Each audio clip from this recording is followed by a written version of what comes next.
So now we have the body planes. There's going to be around 3 planes. I mean, there's a lot more, but like the basic ones are going to be 3: sagittal, frontal, and transverse planes. So the sagittal plane will be at a vertical plane that will divide the body into left and right sides. The sagittal axis will be a frontal, or sagittal plane will have a frontal axis. And when I think of sagittal plane, I think of when you look at how it splits the body apart, it only goes into flexion and extension, because pretend that body or that plane, from like an example of looking through it, your body can only go through that motion because it's restricting all the other movements, of your rotations and your adductions and abductions, all these different movements.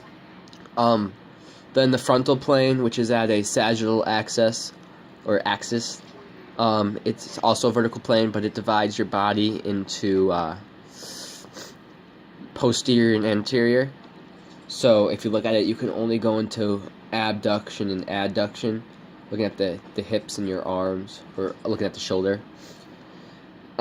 Yeah, so those are the movements and the axis that goes along with the frontal plane. And then the transverse plane the transverse plane has a vertical axis, and it's a horizontal plane that divides the body into superior and anterior, top and the bottom, which is only used for the only motions that you can really perform with it is all the rotations, hip rotation, internal rotation, external rotation.